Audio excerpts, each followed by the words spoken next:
What's up, guys? Hell yeah. Who out there saw Pete Hegseth in that fucking speech earlier, buddy? That was fucking cool. That was good stuff, man. So lick my butt and suck on my balls, America. Fuck yeah. Sorry to anybody who's maybe new here. If you just found this, that is the kind of reaction you'll get for a Secretary of War speech. Is just I don't give a shit, man. I'm an Army vet. I'm still gonna cuss and play some America. Fuck yeah. Guffey. I have no whiskey except for the Army 250th whiskey right now. And Blue Cord told me he is at a restaurant, so I don't think we're gonna be doing lots of shots. That wasn't my plan. One can hope. Hope. Yeah, that wasn't my plan for this, anyways. I just want to do this as a reaction to the speech, and just that. So it was definitely one thing. Like I didn't even see the whole speech yet. I got to about the 8 or 9 minute point, and I'm like, okay, either I got to do a live reaction to this, or I got to do this professional and get timestamps on this, so I can record a video. And I opted like, okay, let's just do the live stream. Screw it, we're doing it live. It's actually perfect. Fuck it, we'll do it live. We're doing it live. So we're doing it live. What I saw at the beginning was incredible. He's not even running off a teleprompter, which is just so amazing. And just walk around stage, and obviously you can tell like the speech is like it's written, it's rehearsed, but he's doing it off the cuff though, which is very impressive. And Passion. Everything that I've seen, everything that I saw, and then I saw a lot of the clips, is just absolutely downright what this military needs. And when I looked up, I can't remember, I did a search for it. Oh, because I wanted to get pictures. And of course, the first articles were just, I can't believe what I just saw. I can't believe I flew 8,000 miles for this. This is absolutely, unhinged and all this stupid, ridiculous crap. Like, dude, enjoy your fucking forced retirement because you are not going to be in our fucking military anymore. Screw you, little bitch ass. Look, I'm fat and out of shape. Me too. I should not be in the military in my shape. Like, if I was in the military, that'd be disgraceful. And I should get my ass chewed and kicked out because you are supposed to be war ready at all times. This is the military. This isn't some fucking social experiment. This is national defense and protecting your country so you can continue to have the rights that we have better than any other country in the world. No, you don't fuck around with that.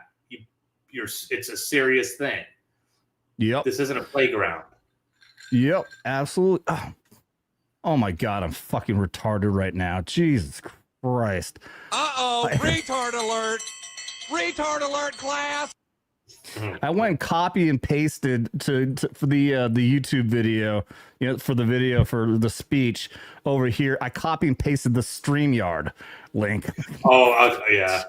I am so fucking dumb right now. Jesus. This is what happens. When I do a live stream, like I prep for it like hours and hours in advance. And now it's like I do this in 30 minutes. So that's my excuse and I'm sticking to it. All right, Retard alert. Let's do this. It runs for about 45 minutes. I don't want to go for too long, so we will stop it from time to time, get a little rants in. But other than that, let's try to keep it a little short and sweet as we listen to our awesome fucking Department of Secretary of War. He is the SecWar now, which I fucking love. All right. Thank you, Mr. Chairman. Sure. Thank you.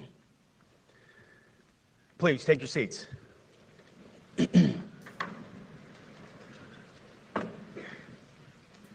is very impressive. Like right here, like the first thing I noticed, like, okay, he's going to give a typical speech. He's got the teleprompters, but I didn't even realize the teleprompters were lowered. So. Well, Mr. Chairman, the Joint Chiefs, Generals, Admirals, Commanders, Officers, Senior Enlisted, NCOs, Enlisted, and every member of our American military. Good morning. a lot of gray hair right there. So you can see every single one of these guys has 4 stars. These are all 4-star generals and 4-star admirals. And people did even notice that as this was going on. I'm just noticing over here, you got Black General over here. He's got his head tilted to the side, a little bit of, come on, man. See this. People are saying that here's one right here. This one is looking like he's a little fucking frustrated. But here's the thing. No more. We're not putting up with this shit anymore. Good morning and welcome. Oh, John D, you're so fucking original, dude. I give MAGA props for reframing fascism. Oh my God, go suck a dick, bitch. You're actually trying to call this fascism because we want to try to get crap out of our military that has been nothing but damaging to this United States by making our military weaker. Go fuck off, dude. The fuck do you even know? What the fuck do you think fascism is? Fascism is where you actually try to shoot, damage, terrorize, and kill your fucking political opponents. Guess who's fucking been doing that? You want to call us the fucking fascists? You're the side that just murdered somebody because of his fucking speech. Go suck a fucking dick. To the War Department. Because the era of the Department of Defense is over. You see, the motto of my first platoon was those who long for peace must prepare for war. This is, of course, not a new idea. This crowd knows that. The origin dates to the 4th century Rome and has been repeated ever since, including by our first commander-in-chief, George Washington, the first leader of the War Department. It captures a simple yet profound truth. To ensure peace, we must prepare for war. From this moment forward, the only mission of the newly restored Department of War is this: warfighting, preparing for war and preparing to win, unrelenting and uncompromising in that pursuit. And that is, we'll hit it right there real quick. And that is the intention. It's not a social experiment, like you're saying. It's not to let people get away with being fat fucks, with growing out your fucking beard. Pretty girls, like I saw a clip of this pretty girl saying, "I don't care what they say. I'm still gonna put my makeup on. I'm gonna put on my nail polish." Nah, bitch, it's gonna be in the fucking regulation. You are gonna look like a professional, not a fucking TikToker. All right, this fucking fuck around game. Uniform TikTok bullshit has got to stop. It absolutely does. One of them that gets caught wearing the uniform and doing TikToks need to be booted. Absolutely. And this is what the crazy thing is. Like I said, we have just let the standard slip so fucking far that it is lethal. He's talking about being lethal to our enemies so that they will always be afraid to even dare to fuck with us. But instead, all this stupid policies, making our military a social experiment, is doing nothing but raising the lethality for our own troops. You are putting kinks in the fucking chain that will tear apart our fucking military. And that has not just been happening over the last 4 years under Biden. Yeah, I said that intentionally like that. Not just the last 8 years under Obama before Trump. This has been happening for decades. The degradation of our military in its standards and practices has been decaying for a long fucking time, and we're done with that. That's what this is here for. This is to shake things up. Like I said in the thumbnail, this is our military's turning point right here. Because we want war. No one here wants war. But it's because we love peace. We love peace for our fellow citizens. They deserve peace, and they rightfully expect us to deliver it. Our number one job, of course, is to be strong so that we can prevent war in the first place. The president talks about it all the time. It's called peace through strength. Oh, okay, now I'm just reading MILF Hunter. Yeah, okay. Do you think that having a tab makes you more qualified in one way or another? You honestly think that Milley was a better officer than Pete Hegseth because he was special forces? He was a fucking piece of shit. He was a traitorous piece of shit who actually threatened to call China. And in actual, what, man, you guys are really getting me hyped up here.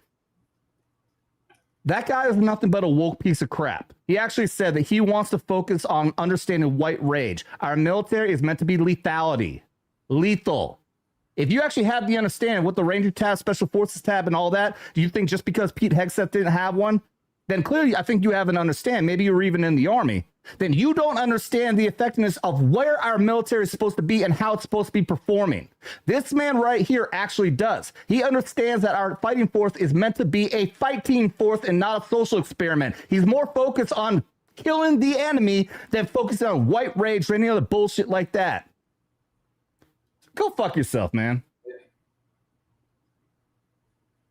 He's just trying to MILF hunter. going. But you know, I the just get a reason why little touchy about this shit because this is actually very important, man. This is actually, hold on. This is important. If you don't understand why this is so important, what this man is doing to shake up our military right now, then you don't actually have an understanding or care for our country or our military. So as far as I'm concerned, you're a notorious piece of shit, just like fucking Millie is. Go ahead. What were you gonna say? Well, just because somebody doesn't have a ranger tab, or depending on what branch, I mean, it could be a cook in the military, it could be somebody in the band, but everybody in the military serves a purpose, but they all need to be ready for war at any moment. And they understand that we are there to blow shit up and kill bad guys and blow shit up. And everybody plays a role in that, whether you're a cook or you're a ranger, you're Delta Force or whatever. Everybody plays a role, and understanding that and having leadership, just because you have a ranger tab does not mean you're a leader. Does not mean I have met plenty of fucking dudes with ranger tabs who are absolute pieces of shit. Plenty of them. Now, the difference being either, you got the guys who are ranger tabs, and then you got the guys who actually went to 75th Ranger Regiment. That's a big fucking difference. But I've met plenty of dudes with the ranger tab who are pieces of shit. I've met plenty of dudes. Actually, when I went for training in PSYOP, my last half of my career, PSYOP went through SWIC, which is the Special Warfare Training Center, where a lot of the cadre were actually Green Berets. And it occurred to me the cadre there who were Green Berets, who got stuck working staff offices, were there because they were pieces of shit. A fucking Special Forces tab does not make you a good soldier. I met some absolute fucking dirtbags who had a Special Forces tab. It does not mean shit. Fucking Millie never even deployed with Special Forces. He went to training and never even actually deployed with the fucking Green Berets. Why he has 101st Airborne patch for a combat patch instead of the Special Forces patch. Millie doesn't care about our military. That's actually one of the even better things about this. The fact that Hegseth here only got to the rank of captain, I believe. He was company commander, I think. Don't quote me on that. Millie went up to 4-star general, and that's the problem. And the shakeup that he's doing here is he's telling, I do not want you to be in command unless you are going to actually focus on doing what is right for our military instead of what is right for you. Because that's the bigger problem, too, is that we had a lot of these yes men who got promoted, and even though they fucking suck, and they're nothing but politicians looking for their next job, looking forward to making $1 million after the military. And that's what they're being told here. And as history teaches us, the only people who actually deserve peace are those who are willing to wage war to defend it. That's why pacifism is so naive and dangerous. It ignores human nature and it ignores human history. Either you protect your people and your sovereignty, or you will be subservient to something or someone. It's a truth as old as time. And since waging war is so costly in blood and treasure, we owe our republic a military that will win any war we choose, or any war that is thrust upon us. Should our enemies choose foolishly, for every dollar you put in a super chat. Even though in the military I broke both my knees, I walk with a cane, I've had back, neck, migraine, knee issues, Greg, migraines every day, I'll fucking do it. Every dollar you put in the super chat, I'll do a fucking push-up. All right, enough segues about physical abilities. To challenge us, they will be crushed by the violence, precision, and ferocity of the War Department. In other words, to our enemies, F-A-F-O. Hell yeah. That was, I love that moment right there, man. Fuck around and find out. As soon as I heard him say that, like, goddamn, we got a fucking savage for Secretary of War, dude. Hell yeah. That's about damn time. Stop fucking around with this shit. Yep. Fuck around, find out. That's the key right there, man. That's the we problem. We can kill anybody at any moment and be able to sit there, but never have to do it because everybody knows we don't fuck around. Yeah, our enemies have seen us as nothing but weak for way too long. We've let them get away with shit. We had Biden fucking just give up everything to the fucking Taliban, let them take over Bagram Air Base, become the 8th most powerful military in the world. And why? Because they didn't understand fuck around, find out. They thought, hey, this dude's just going to roll the fuck over. We can do whatever we want. He's not going to do anything to stop us. China, hey, Biden ain't going to do anything. We can fuck around. We can put a blimp through the fucking sky and have it go all the way across the entire United States. He's not going to do anything to stop us. And he didn't. Fuck around, find out. Now we actually have a military being put into place that is saying, fuck around and find out. You want to try something? We will fucking kill you. Yeah. Oh, let's Yeah, see. we got all sorts of Propaganda haters. channel shaking things up, as in That's telling funny. them to obey Trump and not the Constitution. He's the commander-in-chief, you fucking moron. He is the leader of the military. When you take the oath as a service member, you take an oath to protect the Constitution and follow the orders of your leaders and commander-in-chief. That's what he is. Yes, they are telling the generals to follow the orders of the commander-in-chief, which is the president of the United States. Which Go they ahead are and name me legally anything. obligated. Name me anything that Trump has done to violate the Constitution. Go ahead. Anything. He hurt And I'll bring you the fucking receipts to tell you how fucking retarded you are. Uh-oh, retard alert. Retard alert, class. What you said? No, he hurt their fifis, so they're upset. Yeah. But yeah, every Oh, yeah, I general. forgot that does work. You recording? Wow, we're getting a lot of trolls I in the know. chat. Because he's not out there in the war fighting, you dumbass. Yeah, We're Trump's we're fat. telling the people who actually have to go to war that they need to be fit. Trump doesn't need to. The president's not going to go to fucking war, you moron. The generals need to hold the standards for their troops. You think Biden was ever in a situation where he was actually looking physically fit to actually bring strength and honor to our military? The man fell upstairs 3 times. Well, in my defense. I mean, in his defense, I too fall upstairs. Well, yeah, but you're also a broken bitch. Just Yeah, like Biden was broken in his fucking brain. Our troops can I'm still translate hurt that for mostly you. mentally. Another way to put it is peace through strength, brought to you by the warrior ethos. And we are restoring both. As President Trump has said, and he's right, we have the strongest, most powerful, most lethal, and most prepared military on the planet. That is true, full stop. Nobody can touch us. It's not even close. This is true largely because of the historic investments that he made in his first term, and we will continue in this term. Damn right, Nick. But it's also true because of the leaders in this room and the incredible Oh, yeah. troops that What's up, you Nick? all lead. But the world, and as the chairman mentioned, our enemies get a vote. You feel it, I feel it. This is a moment of urgency, mounting urgency. Enemies gather, I'll let the threats grow. trolls stay. There is no time for games. Those up the We viewership. must be prepared. If we're going to I mean, as long as they're not getting overly stupid. I want to give a shout about out and me, hail to everybody. all 60 people Hey, watching over let here on them YouTube speak their right now. mind. Hail. Let them speak their mind. prevent and avoid war, we must prepare now. We are the strength part of peace through strength. And either we're ready to win or we are not. You see, this urgent moment, of course, requires more troops, more munitions, more drones, more Patriots, more submarines, more B-21 bombers. It requires more innovation, more AI in everything and ahead of the curve. More cyber effects, more counter-UAS, more space, more speed. America is the strongest, but we need to get stronger and quickly. The time is now, and the cause is urgent.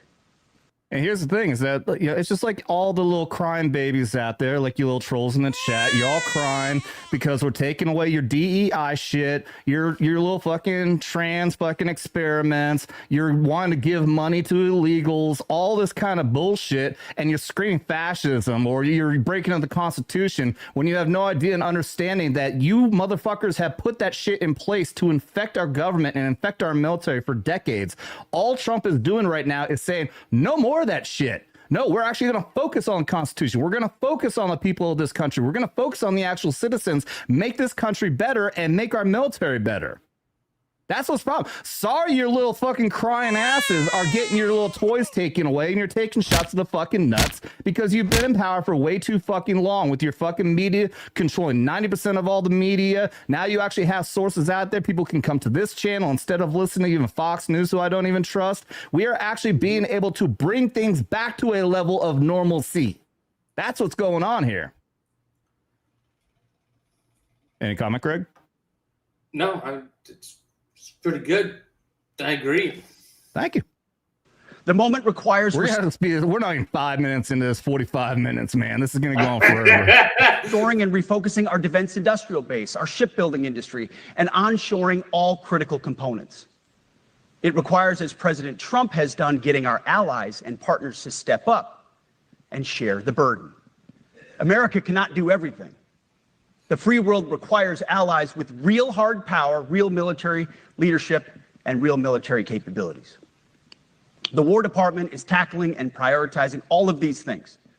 And I'll be giving a speech next month that'll showcase the speed, innovation, and generational acquisition reforms we are undertaking urgently. 100% Wayne. Likewise, the nature of the threats we face in our hemisphere and in deterring China is another speech for another day. Coming soon. Yeah, another thing I want to point out, this is just the start.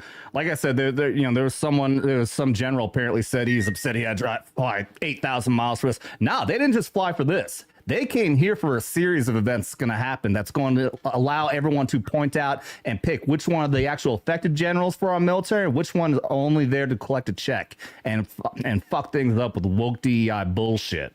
That's what this is all about. Trump said in a speech after all been politics for way too long, and this goes all the way back to Bush.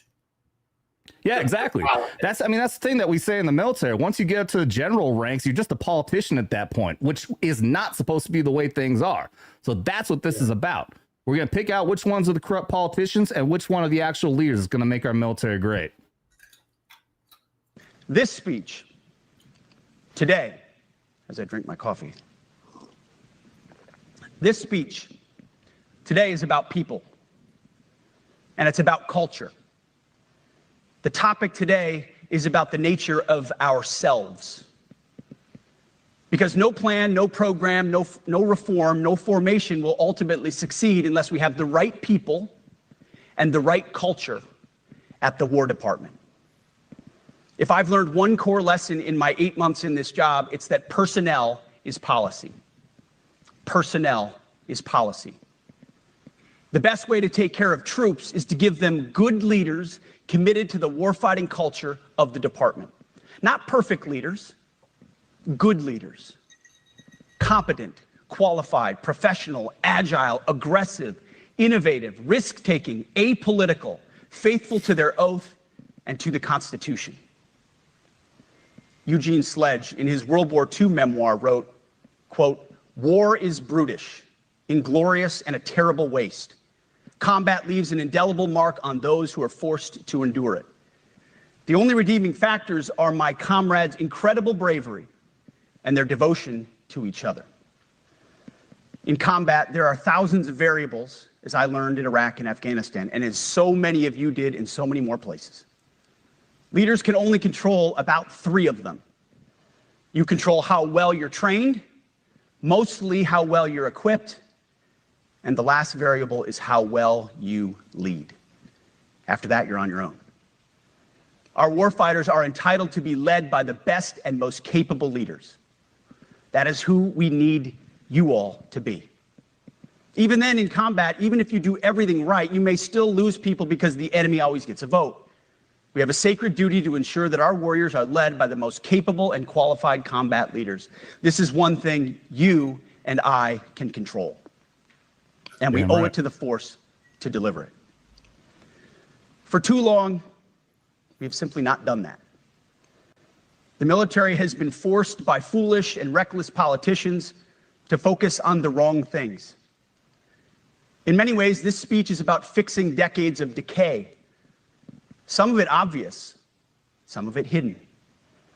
Or as the chairman has put it. And I've heard him say a couple times now, there's channels that played that one clip a few times. And every time I heard him saying some of it hidden, no one else has asked. No, I haven't heard anybody ask, which part is he talking about that's hidden?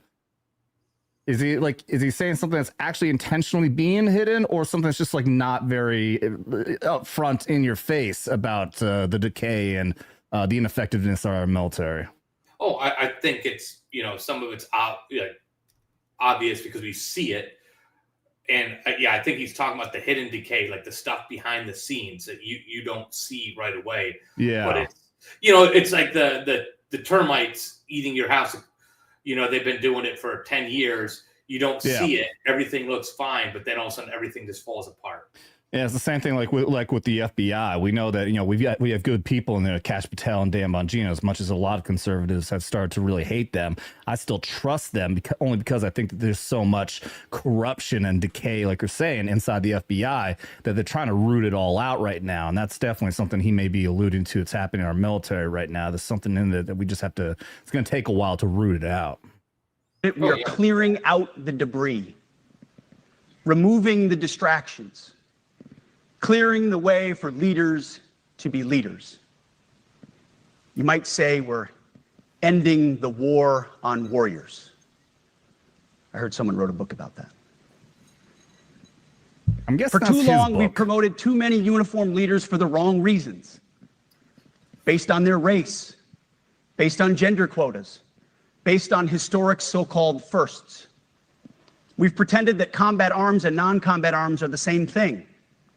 We've weeded out so-called toxic leaders under the guise of double-blind psychology assessments, promoting risk-averse, go-along-to-get-along conformists instead. And that was part of the issue of what we had happen after January 6th, is they actually did a full-on stop of all military operations so they can do an investigation to see if there's any right-wing extremists inside the military. Guess what? Guess who's the most likely that's going to join the military? It's going to be people on the political right. People who like guns, people who drink beer, people who like blown shit up, and people who hunt. That's going to be majority on the right side. So they want to go in and also, of course, when you start labeling anything on the right, anyone who's a cis white male is all toxic Nazis and anything else like that, then you're just calling out, trying to label the majority of your military as some sort of extremist that you need to get out. Well, when I joined the people that we consider the right now, because it's constantly moving, they were lefties back when I joined, and now they're considering the right just because the left has gone so far left, it's left them behind, and now they're stuck. And they're like, how did I become on the right? Yeah, exactly. Because Trump's not a traditional conservative at all. Someone says Pete's arm looked little as hell. Yeah, because you can really tell how big someone's arms are in their fucking suit jacket. Okay, fool. You name it, the department did it. Foolish and reckless political leaders set the wrong compass heading, and we lost our way. We became the woke department. Yep. But not anymore. Right now, I'm looking out at a sea of Americans who made a choice when they were young men and young women to do something most Americans will not, to serve something greater than yourselves, to fight for God and country, for freedom and the Constitution. You made a choice to serve when others did not, and I commend you. You are truly the best of America. But this does not mean, and this goes for all of us, that our path to this auditorium on this day was a straight line, or that the conditions of the formations we lead are where we want them to be. You love your country, and we love this uniform, which is why we must do better. We just have to be honest. We have to say with our mouths what we see with our eyes. to just tell it like it is in plain English, to point out the obvious things right in front of us. That's what leaders must do. We cannot go another day without directly addressing the plank in our own eye, without addressing the problems in our own commands and in our own formations.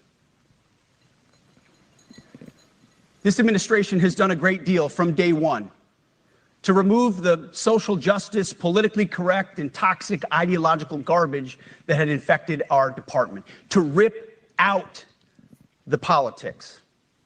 No more identity months, DEI offices, dudes in dresses. Fuck yeah. No more climate change worship. No more division, distraction, or gender delusions. No more debris.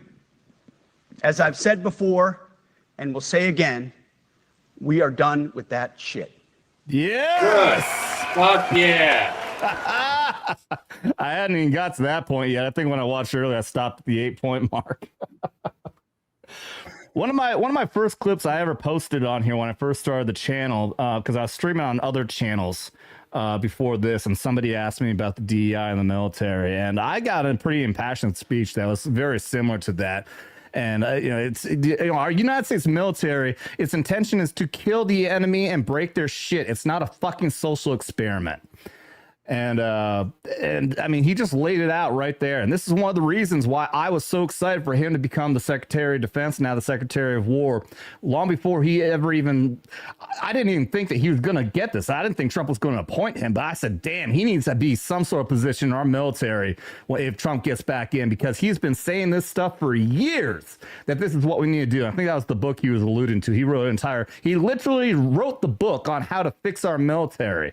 Anybody out there wants to fucking criticize him, guess what? You can't criticize. I mean, go ahead and try to criticize his ideas, because he put it out all in the book. I don't care who has a Ranger tab, Special Forces tab. I care who fixes our military, and he has had all the right ideas for years on how to fix our military. Yeah, I don't give a shit if it's, a janitor out there from the military or pest control in the military that comes out and shows leadership and understands what it means to be a fighting force. Man, they could fucking lead. You know what the constitutional requirement is for the Secretary of Defense? Civilian. Yeah. That's it. We serve at the leisure of civilian leaders that are elected by the people. Well, he's appointed, but besides, the point is that's the only requirement. It's supposed to be a civilian.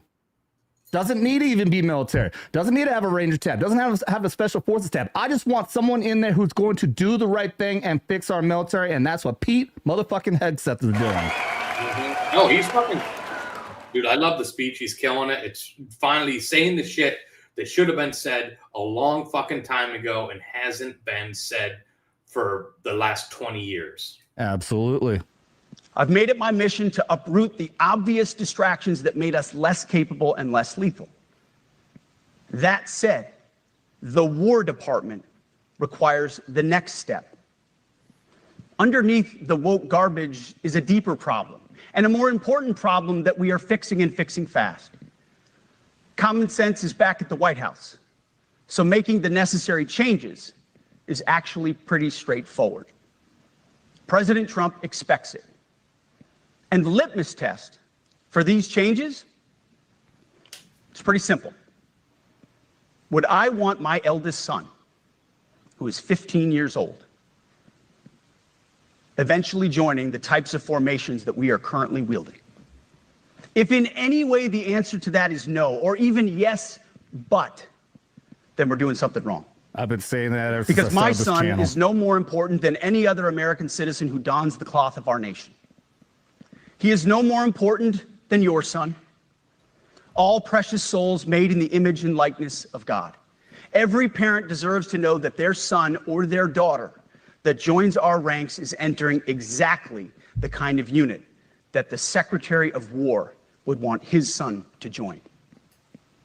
Think of it as the golden rule test. Jesus said, "Do unto others that which you would have done unto yourself." It's the ultimate simplifying test of truth. The new War Department golden rule is this: Do unto your unit as you would have done unto your own child's unit. Yep. Would you want him serving with fat or unfit or undertrained troops? That's a Or good point. alongside people who can't meet basic standards? Or in a unit where standards were lowered so certain types of troops could make it in?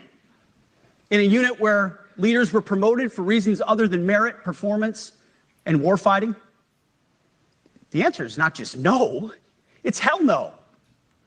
This means at the War Department, first and foremost, we must restore a ruthless, dispassionate, and common sense application of standards. I don't want my son serving alongside troops who are out of shape, or in combat unit with females who can't meet the same combat arms physical standards as men, Exactly. or troops who are not fully proficient on their assigned weapons, platform, or task, or under a leader who was the first, but not the best. Standards must be uniform, gender neutral, and high. And that was even one of the things that we were getting on when we were ripping on all the name changes for the military bases, because they picked soldiers who weren't actually anything that was great. Like they couldn't even pick one for Fort Bragg when they changed it to Fort Liberty. Instead, they called it Fort Liberty because there's too many great medals of honor. That was a war. There's too many heroes. Okay, then fucking pick one. And then the other ones. Instead, we had the first Hispanic soldier to do this, the first female soldier to do that. What kind of pride does that bring for our military? Okay, you have your LGBT alphabet pride. Guess what? We don't give a shit about that in the military. I don't care what the first woman did or the first African American did or anything like that. I want to take pride in my base based on who that name it is named for. Like Fort Bragg, they brought it back to Fort Bragg because the one that was picked, this is not actually General Bragg of the Confederate Army. It was a World War II veteran who earned the Medal of Honor. That is badass. It's named for a Medal of Honor recipient from World War II.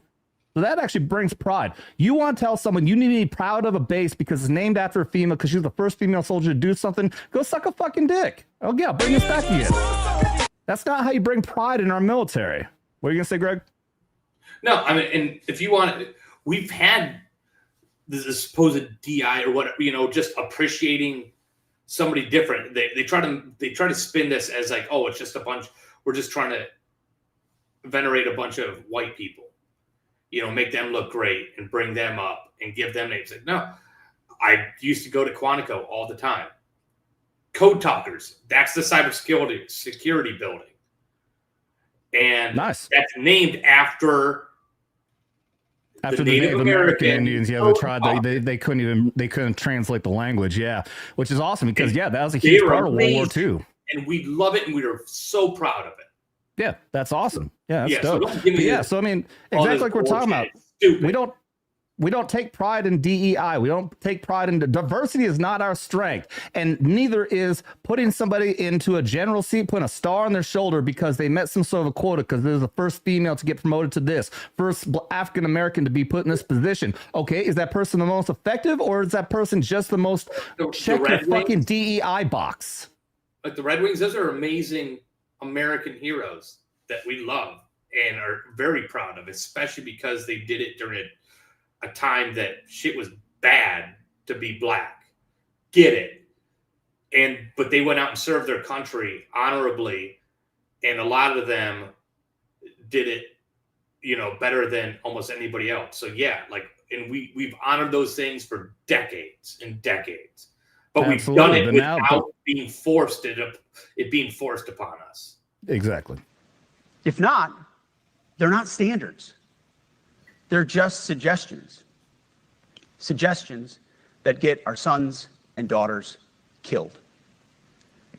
When it comes to combat arms units, and there are many different stripes across our joint force, the era of politically correct, overly sensitive, don't hurt anyone's feelings leadership ends right now. At every level, either you can meet the standard, either you can do the job, either you are disciplined, fit, and trained, or you are out. And that's why today, at my direction, and this is the first of 10 Department of War directives that are arriving at your commands as we speak and in your inbox. Today, at my direction, Each service will ensure that every requirement for every combat MOS, for every designated combat arms position, returns to the highest male standard only. Sorry, not Red Wings. Because this job is life or death. Standards must be met. And not just met, at every level, we should seek to exceed the standard, to push the envelope, to compete. It's common sense and core to who we are and what we do. It should be in our DNA. Today, at my direction, we are also adding a combat field test for combat arms units that must be executable in any environment at any time and with combat equipment. That's These interesting. tests, they'll look familiar. They'll resemble the Army Expert Physical Fitness Assessment or the Marine Corps Combat Fitness Test. I'm also directing that warfighters in. So that, I mean, and that's interesting because one of the only physical standard tests that we've always, at least like when I was in, and I know that I think they changed things around. The PT test has been changed so many damn times since I got out. When I got out, it was still 2 mile run and most push-ups and sit-ups in was it a minute or 2 minutes? I can't remember. Minute and a half.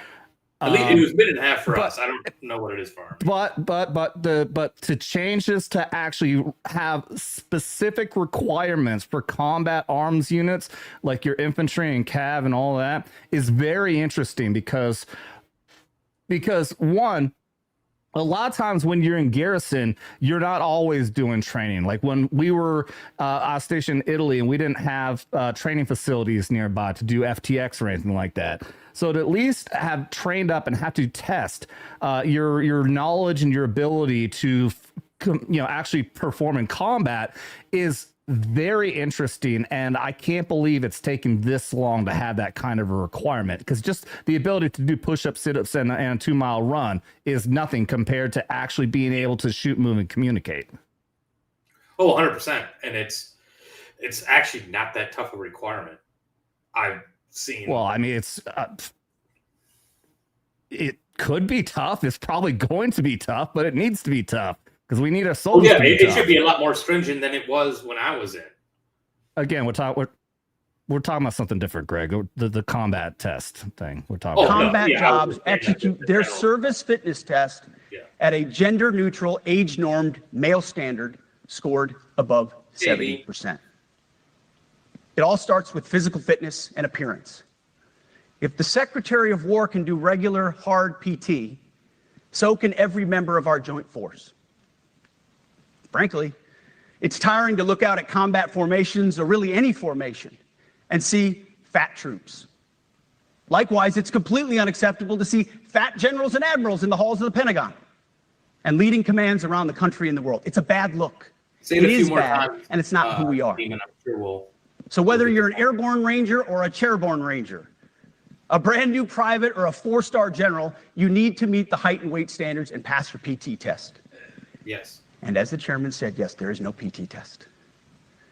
But today, at my direction, every member of the joint force at every rank is required to take a PT test twice a year, as well as meet height and weight requirements twice a year, every year of service. Good. Also today, at my direction, every warrior across our joint force is required to do PT every duty day. Should be common sense. I mean, most units do that already, but we're codifying it. And we're not talking like hot yoga and stretching. Navy and Air Force, that is. Real hard PT, either as a unit or as an individual. At every level, from the Joint Chiefs to everyone in this room to the youngest private, leaders set the standard. And so many of you do this already. Active, Guard, and Reserve. This also means grooming standards. No more beards, long hair, superficial individual expression. We're going to cut our hair, shave our beards, and adhere to standards. Because it's like the broken windows theory of policing. It's like when you let the small stuff go, the big stuff eventually goes. So you have to address the small stuff. When I go on bases, this is on duty in the field. So many beards now, it's ridiculous. Oh yeah, I mean that really started getting prevalent when I was in to join in 2000, and really it just came down to if you get razor bumps when you shave, then guys are allowed to not have to shave too much. Shaving profile. Shaving profile It's, or whatever. John. I'm gonna ban you, dude. I'm sick. I'm getting tired of this. I was even thinking about pulling up the video when he's actually working out the troops and doing pull-ups and everything. Look it up yourself, you dumbass. All right. You're fucking spamming. I'm fucking done with you right now. All right. And look at it. I was actually tolerating a lot of this. You know, I can tolerate trolls. You're not going to hurt my feelings. You're not going to dissuade me or anyone else here. But I also don't go to your all's content. I don't go to liberal fucking channels and try to troll you guys and tell you, oh, you're all wrong without providing any kind of receipts or facts. So you're welcome to have your free speech here, but at some point you're just getting fucking old with your goddamn fucking trolling. All right. I forget what we're talking about. Let's keep going. In the rear. If you want a beard, you can join Special Forces. Oh, yeah, and that was the point. Somebody was talking to a former Green Beret.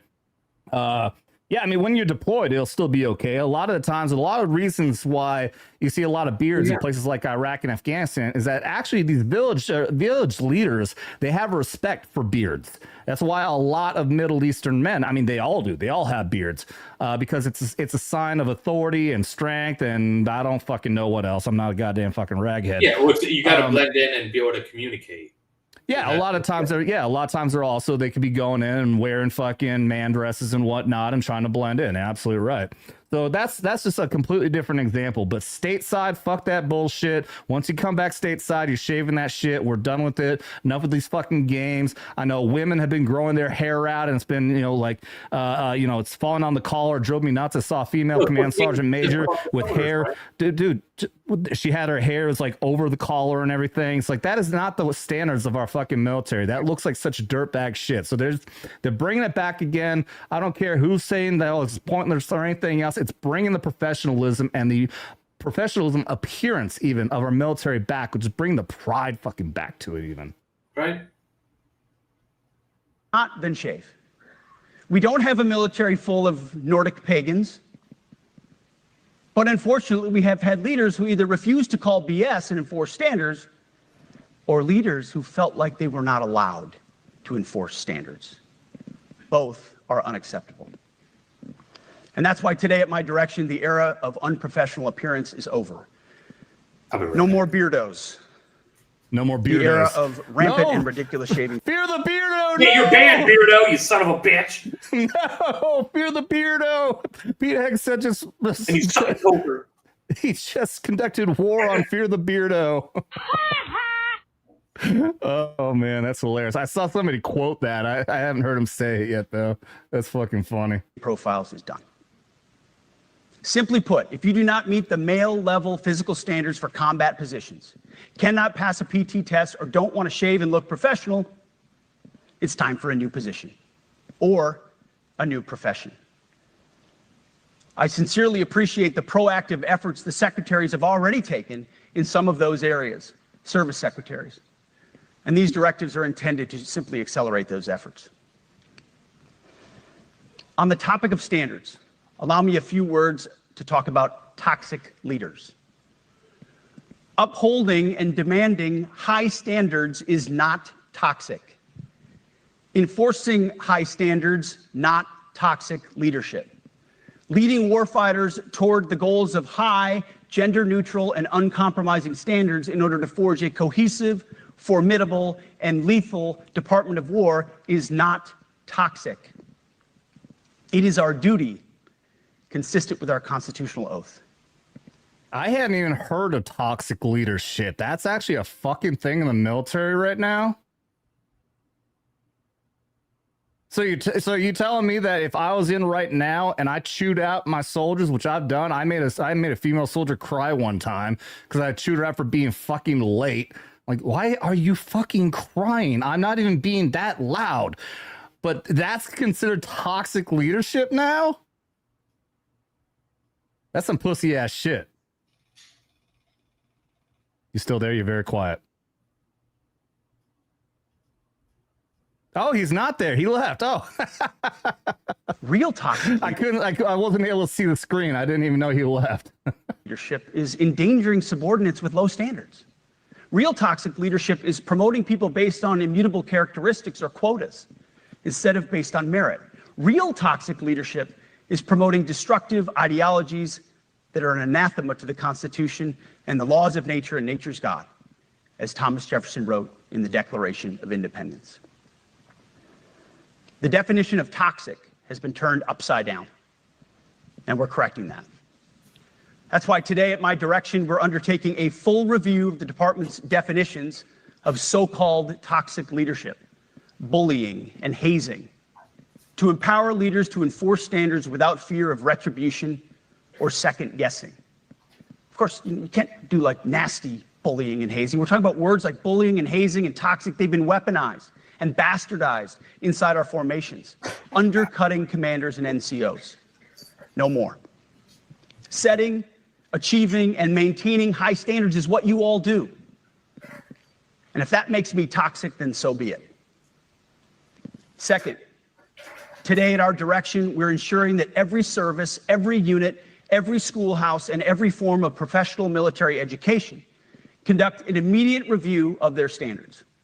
Now, we've done this in many places already, but today it goes across the entire Department of War. Any place where tried and true physical standards were altered, especially since 2015 when combat arms standards were changed to ensure females could qualify, must be returned to their original standard. Good. Other standards have been manipulated to hit racial quotas as well, which is just as unacceptable. This too must end. Merit only. The president talks about it all the time, merit-based. Here are two basic frameworks I urge you to pursue in this process.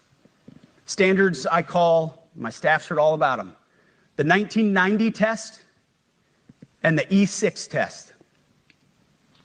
The 1990s test is simple.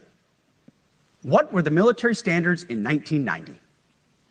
And if they have changed, tell me why.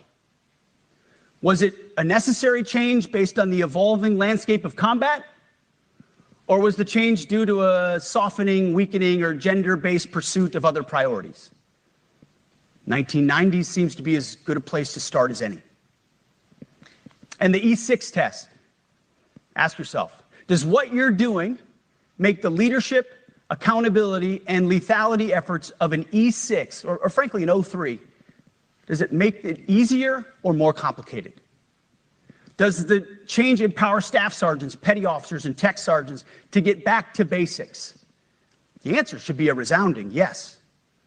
The E6 test, or O3 test, clarifies a lot, and it clarifies quickly. Because war does not care if you're a man or a woman. Neither does the enemy. Nor does the... Greg, you ever heard the E6 test?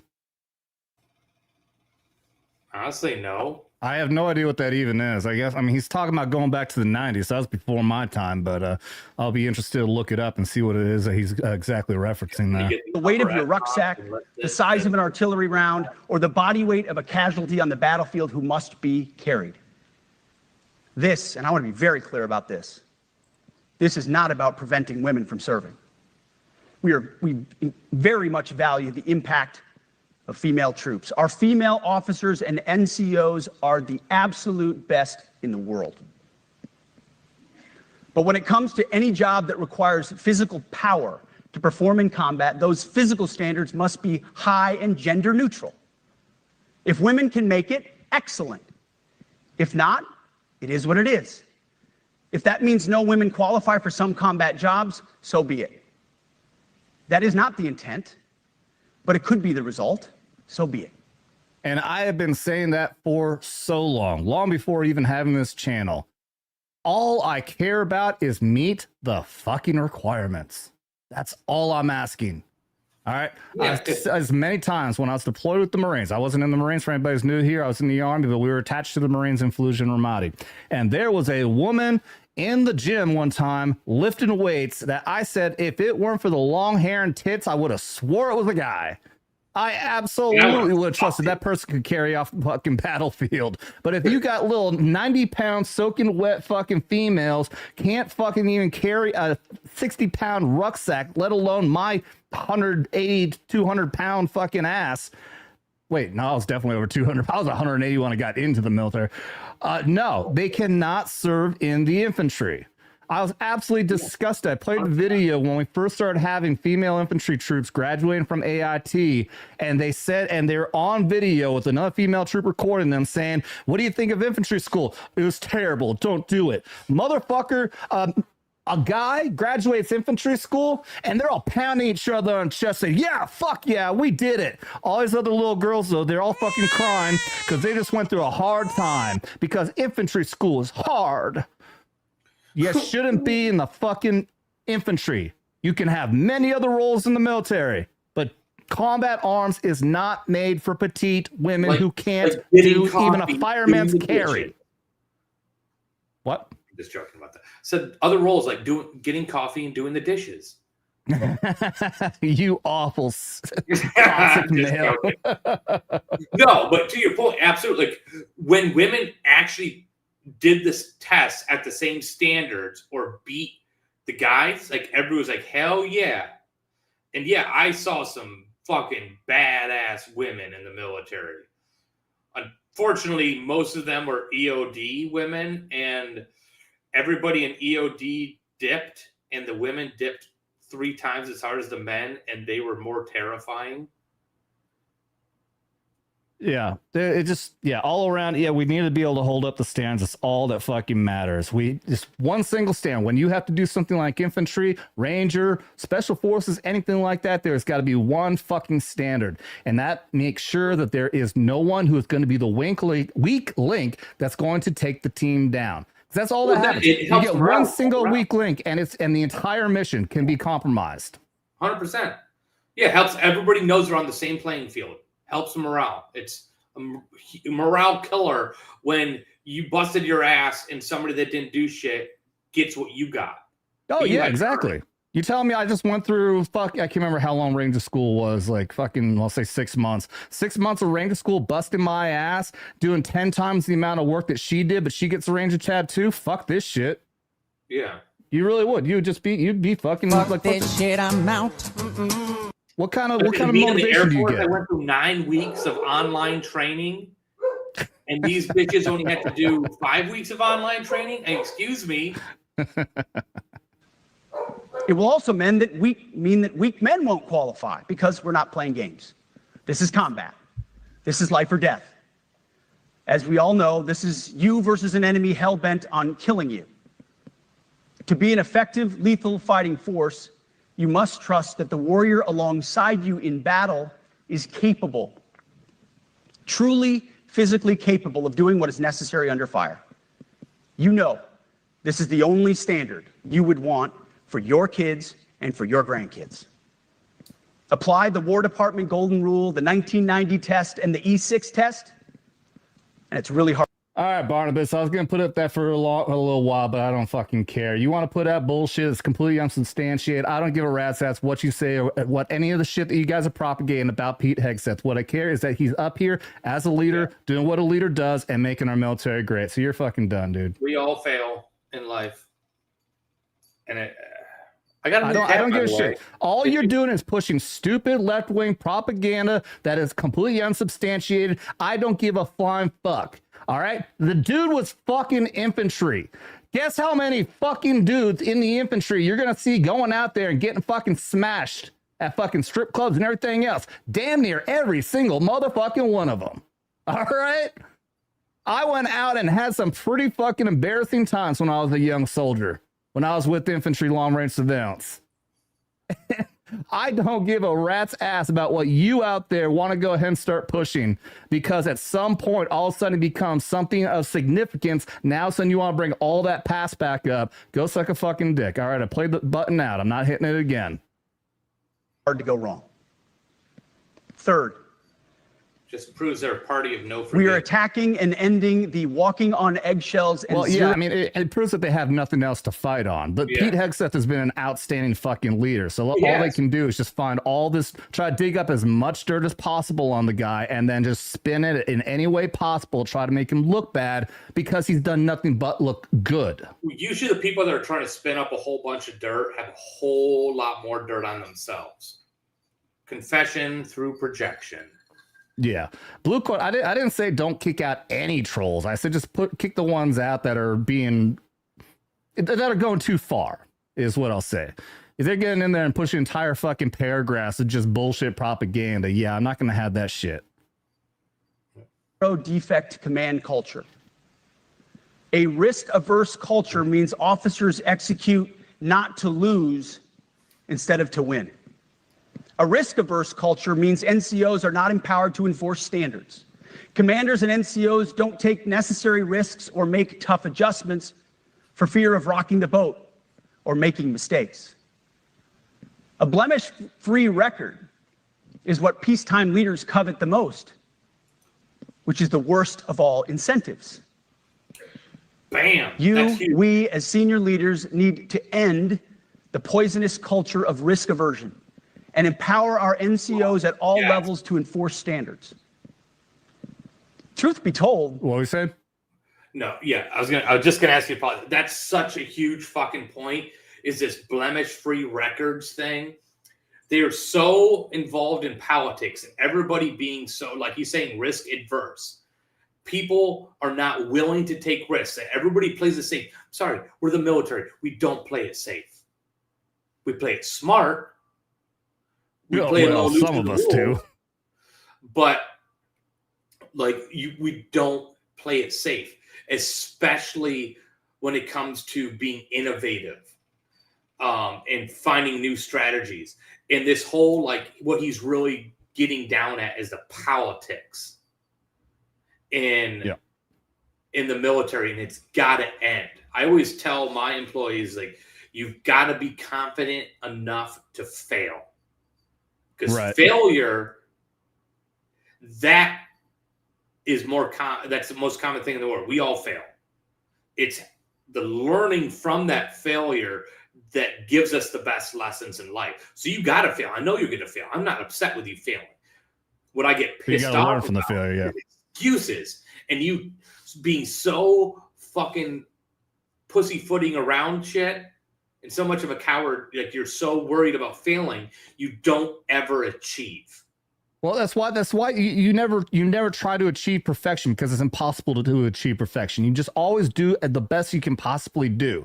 And that's when you have the differences, when you have the ones who are able to actually push themselves to be Delta Force and SEAL Team 6 and stuff like that. Then you have the guys who they're only going to go as far as to go to Ranger School. I only went as far as to go to Airborne School. I had Green Berets try to push me into going Special Force. I said, fuck that. I've already been in the Army for 4 years and I've already been in combat. I don't need to go 2 years to get a fucking tab when I'm just perfectly happy doing what I'm doing right now. But always push yourself to try to be better is all it really is. You're never expected to be perfect, but you always expect your soldiers and your leaders to try to at least do their best. And that's more important 100%. Than anything else. And when you're out there, you talk to any of these special forces guys or any of like these guys that have seen a lot of combat and have achieved a lot, and you sit down and have a beer with them, they'll explain to you how many times they fucked up, how many times they failed, how many times they got their ass chewed out, but they just kept on moving on because they were trying to achieve greatness. They were trying to go beyond what was asked of them. Absolutely. For the most part, we don't need new standards. We just need to reestablish a culture where enforcing standards is possible. And that's why today at my direction, I'm issuing new policies that will overhaul the IG, EO, and MEO processes. I call it the no more walking on eggshells policy. We are liberating commanders and NCOs. We are liberating you. We are overhauling an inspector general process, the IG, that has been weaponized, putting complainers, ideologues, and poor performers in the driver's seat. We're doing the same with the equal opportunity and military equal opportunity policies, the EO and MEO at our department. No more frivolous complaints, no more anonymous complaints, no more repeat complainants, no more smearing reputations, no more endless waiting, no more legal limbo, no more sidetracking careers, no more walking on eggshells. Hell yeah. Of course, being a racist has been illegal in our formation since 1948. The same goes for sexual harassment. Both are wrong and illegal. Those kinds of infractions will be ruthlessly enforced. As should be. But telling someone to shave or get a haircut or to get in shape or to fix their uniform or to show up on time or to work hard, that's exactly the kind of discrimination we want. We are not civilians. Yeah. You are not civilians. You are set apart for a distinct purpose. I guarantee they are going to spin that. It was always, I don't think I ever saw a white soldier with a shaving profile. In other words, with a beard. It was always the black soldiers. And I guess there is like a thing about facial skin of black men that they do get a lot of razor bumps. So they're going to categorize that as being racist. I guarantee it. Watch. They're going to do it. And it's a real thing. I mean, I get that. Like, they are more like something with the skin and stuff. It's in the melanin. I don't know, but they do get a lot of razor bumps. I used to under my neck, especially if I ever accidentally went against a grain. And of course, I could have gone to the doctor and said, "Hey, look, I'm getting razor bumps," and I could have got a fucking shaving profile. But I didn't want to be that fucking guy to look like a dirtbag with a fucking unshaven face. Besides that, if I was younger, like I said, that fucking entry, I would have got my ass kicked for that. Yeah. Oh, yeah, absolutely. But past couple of years, I've been going to base. I've been seeing a lot of white guys too with shaving profiles. Like, what the fuck? Yeah, of course. I mean, it's become an epidemic of lower standards. It's a huge deal, and it needs to stop. Yeah, and that's everybody have a beard and be very clean shaven, or you just cut it out, except for extreme cases. Yep. So we, as a department, need to stop acting and thinking like civilians and get back to basics, and put the power back in the hands of commanders and NCOs. Commanders and NCOs who make life and death decisions. Commanders and NCOs who enforce standards and ensure readiness. Commanders and NCOs who in this War Department have to look in the mirror and they have to pass the golden rule test. My kids, your kids, America's sons and daughters. So I urge you all here today and those watching, take this guidance and run with it. The core of this speech is the 10 directives we're announcing today. They were written for you, for Army leadership, for Navy leadership, for Marine Corps leadership, for Air Force leadership, Space Force leadership.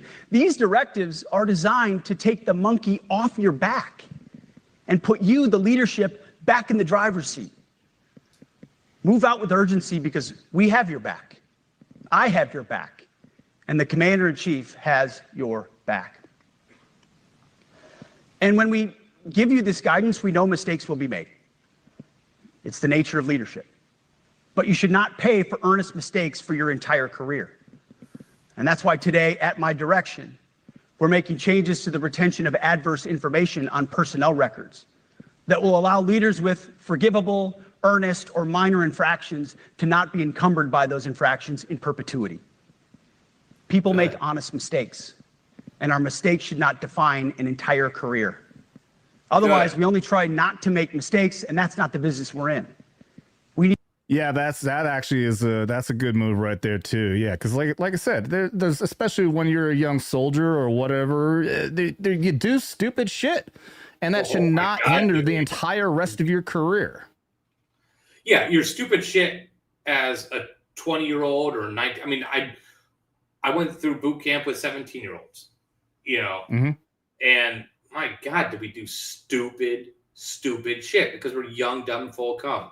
Yeah, that should follow you your whole career. You get your ass chewed out. You get 6 months of like shitty jobs and everything. Yeah. Article 15. Yeah, exactly. You take your punishment and then move on. But yeah, that absolutely should not hinder the entire rest of your career. So that's actually a really good move, and that's another move right there that can absolutely boost morale. That's good leadership right there. 100%. Need risk takers and aggressive leaders, and a culture that supports you. Fourth, at the War Department, promotions across the Joint Force will be based on one thing: merit.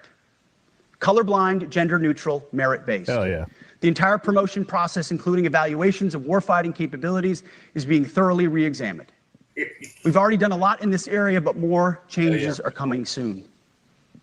So you're telling me we're not going to focus on race and gender anymore when it comes to promotions? Wow, what a concept. Let me tell you a quick story. So I grew up, I was a Navy brat. My dad was Navy, obviously a Navy brat officer. I all I knew was military life growing up. I didn't realize, because military is diverse, just naturally. Yes, absolutely. And I did not realize, like, you'd hear about the Civil War and slavery and Jim Crow era and everything of civil rights, and you'd hear about that in school. I literally thought that was in our past. I didn't think that still existed at all until I moved to Tennessee, and there was still a KKK rally and stuff. Like, it was a massive cultural shock for me, because I grew up as a Navy brat. I grew up around military my whole life. Like, that's what 90% of my life was just military folks. And it was everybody of every race, religion, and creed. And it was just, and there's no racism, there is no sexism. Yes, you have a couple of bad apples out there, but they are always straightened out. They will be taken out, they'll be disciplined. I literally didn't know that racism I thought it was in the history books until I experienced it, and it was massively shocking to me. Wolf, why don't you go ahead and tell me an example of an unlawful order that's been put out there? There's another little crime bitch out there who wants to try to believe all the little news media he's seeing. Try to tell me a single thing in Pete Hegseth's speech here, the way he's straightened out our military, that's illegal or anything like that. Total silence from the generals, because it's a fucking speech, you retard. The generals are not to be spoken or speaking right now. You want to know what Trump did? Trump actually went out there to speak, and before that, he got a helicopter. He said, I'm going to talk to these guys, and if I don't like what I hear back, I'll fire them on the spot. They did talk to the generals. They are hearing the generals out. You want to say, yes, there are generals out there that have a problem? Like, I saw the articles where one said he flew 8,000 miles for a debacle, or whatever the criticism was for this. Guess what? You're criticizing leadership, which you rose a hand to the Constitution, says you can't actually do that, especially publicly. Going to get kicked the fuck out. Our military loves this. If people actually really love our military, love our country, wants to see higher standards, fucking love this. This shit right here that they're kicking out is something that's been degrading and tearing down our military for decades. Our military has been weaker as a result of this retarded, stupid bullshit, and we're getting rid of it so we can have a strong military again. So keep crying. Keep crying. Promote top performing officers and NCOs faster, and get rid of poor performers more quickly. Evaluations, education, and field exercises will become real evaluations, not box checks, for every one of us at every level. These same reforms happened before World War II as well. General George Marshall and Secretary of War Henry Stimson did the same thing. And we won a world war because of it. As it happens, when he started the job, Chairman Kane gave me a frame and a photo to hang in my office. A matching frame and photo hangs in his. It's a photo of Marshall and Stimson preparing for World War II. Those two leaders famously kept the door open between their offices for the entirety of the war. They worked together, civilian and uniform, every single day. Chairman Kane and I do the same. There is no daylight between us. Our doors are always open. Our job together is to ensure our military is led by the very best, ready to answer the nation's call. Oh yeah, Don. E for Mafia. Fifth, as you have seen, and the media has obsessed over, I have fired a number of senior officers since taking over. Good. The previous chairman, other members of the Joint Chiefs, combatant commanders, and other commanders. The rationale for me has been straightforward. It's nearly impossible to change a culture with the same people who helped create or even benefited from that culture. Even if that culture was created by a previous president and previous secretary. You didn't even respond, man. My approach has been simple. Troll bot. When in doubt, When your assess the enemy situation, is making mistakes. follow your gut, and if it's the best for the military, make a change. We all serve at the pleasure of the president every single day. But And that's to go back to one of the trolls earlier. Yes.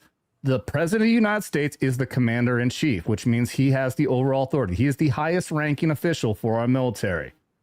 So don't go telling me that our soldiers need to disobey his orders. Guess what? They raise their hand. You don't follow illegal orders, but there has been no illegal orders given. Nobody can give me an example of that. What are you saying? No, I agree 100%. I mean, it doesn't matter what branch of this whole thing about the guard and everything. Like, no, they still serve the president. Mm-hmm. Yeah, they're there for the states. But ultimately, they serve the president, or they wouldn't be getting deployed to Iraq and Afghanistan. Right. Yeah. In many ways, it's not their fault. It's not your fault. As foolish and reckless as the woke department was, those officers were following elected political leadership. An entire generation of generals and admirals were told that they must parrot the insane fallacy that, quote, our diversity is our strength. Ugh. Of course, we know our unity is our strength. They had to put out dizzying DEI and LGBTQI plus statements. They were told females and males are the same thing, or that males who think they're females is totally normal. They were told that we need a green fleet and electric tanks. Dumbest they were told to kick out Americans who refused an emergency vaccine. They followed civilian policies set by foolish and reckless political leaders. Our job, my job, has been to determine which leaders simply did what they must to answer the prerogatives of civilian leadership, and which leaders are truly invested in the woke department and therefore incapable of embracing the War Department and executing new lawful orders. I just want to use this example. We've already pointed out all the stupid woke bullshit for that. When you talk about integrating transgender, putting females into combat roles, all this stuff, you just have to narrow it down to they wanted electric tanks. Yeah. That's all you really need to narrow it down to for how fucking retarded these people were. Retard alert. Retard. Electric fucking tanks. Of course, they want to make everything electric, but just imagine that. Electric fucking tanks. That just is...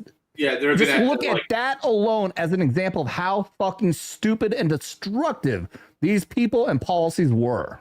Maybe like 10, 15 years from now, that might be a thing, but right now, no. No, there's no fucking way. You can't possibly charge a battery, especially the many, many, many batteries that will be in a tank fast enough to keep the thing moving when it's in the middle of combat. 100%. Yeah, it's like, I'm sorry, we're there to kill the enemy and blow shit up. Like, we can't be... Oh, wait, no, hey, let's hold on, guys. Everybody stop shooting. We need to recharge our fucking tanks. Yeah, pause, guys. Hold up. Time out. I gotta charge for 2 hours. I gotta charge my fucking Tesla tank. The clouds, we got too much cloud cover. Can we this is gonna take all night. Can we just come back tomorrow when I got a full charge? That's it. It's that simple. So for the past 8 months, we've gotten a good look under the hood of our officer corps. We've done our best to thoroughly assess the human terrain. We've had to make trade-offs and some difficult decisions. It's more of an art than a science. We have been and will continue to be judicious, but also expeditious. The new compass heading is clear. Out with the Shirellis, the Mackenzies, and the Millies, and in with the Stockdales, the Schwarzkopfs, and the Pattons. Fuck yeah. More leadership changes will be made, of that I'm certain. Not because we want to, but because we must. Once again, this is life and death. The sooner we have the right people, the sooner we can advance the right policies. Personnel is policy. But I look out at this group, and I see great Americans. Leaders who have given decades to our great republic, at great sacrifice to yourselves and to your families. But if the words I'm speaking today are making your heart sink, then you should do the honorable thing and resign. Yes. We would thank you for your service. But I suspect, I know, the overwhelming majority of you feel the opposite. These words make your hearts full. You love the War Department because you love what you do, the profession of arms. You are hereby liberated to be an apolitical, hard-charging, no-nonsense, constitutional leader that you joined the military to be. We need you locked in on the M, not the D, the E, or the I, not the DEI or the DIE of dime. By that I mean the M, military, of the instruments of national power. We have entire departments across the government dedicated to diplomatic, informational, and economic lines of effort. We do the M. Nobody else does. And our GoFos need to master it in every domain and every scenario. No more distractions, no more political ideologies, no more debris. Now, of course, we're going to disagree at times. We would not be Americans if we didn't. Being a leader in a large organization like ours means having frank conversations and differences of opinion. You will win some arguments and you will lose some arguments. But when civilian leaders issue lawful orders, we execute. We are professionals in the profession of arms. And you said the key there. Lawful orders. Anyone out there trying to claim that they're going against the Constitution, they're breaking law, anything like that, you are lying or you've been lied to and just believe the propaganda. You will not be able to show me one single example of any law has been broken or any, well, I mean, the law, Constitution is a law too. Any laws being broken whatsoever. And we're not telling any soldier or general to obey any unlawful orders. If you see an unlawful order, you're supposed to call it out. But that's not what's fucking happening, and that's why all you can do is, again, keep crying like babies and keep propagating the propaganda. The entire constitutional system is predicated upon this understanding. Now, it seems like a small thing, but it's not. This includes as well the behavior of our troops online. Thanks, Zulu. To that end, I want to thank and recognize the services for their new proactive social media policies. Use them. Anonymous, online, or keyboard complaining is not worthy of a warrior. It's cowardice masquerading as conscience. Anonymous. I will say to you guys that are new here, wait till you pop on for a knife hands or Skinamax Saturday. We want to play in our drinking games. Much more entertaining. Oh boy. Unit level social media pages that trash commanders, demoralize troops, and undermine unit cohesion must not be tolerated. Again, O3s, E6s. Sixth, we must train and we must maintain. Any moment that we are not training on our mission or maintaining our equipment is a moment we are less prepared for preventing or winning the next war.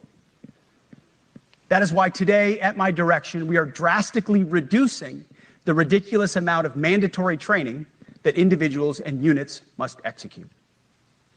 We've already ended the most egregious. Now we're giving you back real time. Less PowerPoint briefings and fewer online courses, more time in the motor pool, and more time on the range. Holy shit, that gets big applause right there. Did he just announce the elimination of death by PowerPoint? For the love of God. I fucking hope so. Oh my God, man. I mean, get out there and be fucking training for real. I mean, who else can? I mean, can't we just say that that's like the biggest complaint anyone has about the military is death by PowerPoint? And thank God, oh, obviously, I think Pete here understands that. Oh my God, I hope they find a way to just. I mean, obviously, you can't get rid of it completely, but for the love of God, let's get some more hand-on action rather than fucking just staring at a goddamn screen for 2-3 hours. Holy shit, that's a good one right there. Yeah, no, it should be classroom interaction. Yeah, CBTs, for those of you who don't know, is computer-based training. It's basically another form of death by PowerPoint. It sucks your soul. I'm pretty sure everyone has some concept of what death by PowerPoint. Yeah, basically anybody that works in corporate America. Anybody who's done it. And Wayne, get rid of the PT belts for the love of God. No, the PT belts make you invincible. What are you talking about, Wayne? You put that on, you turn to a fucking Power Ranger. Nothing can hurt you in the world when you're wearing a PT belt. How dare you? Walk out in traffic. Nothing can stop you. Exactly. Nothing will get to you. Go PT belts. I gotta make a song. Let's see if I can get AI to make a song. Go PT belts. Our job is to make sure you have the money, equipment, weapons, and parts to train and maintain, and then you take it from there. You all know this because it's common sense. The tougher and the higher the standards in our units, the higher the retention rates in those units.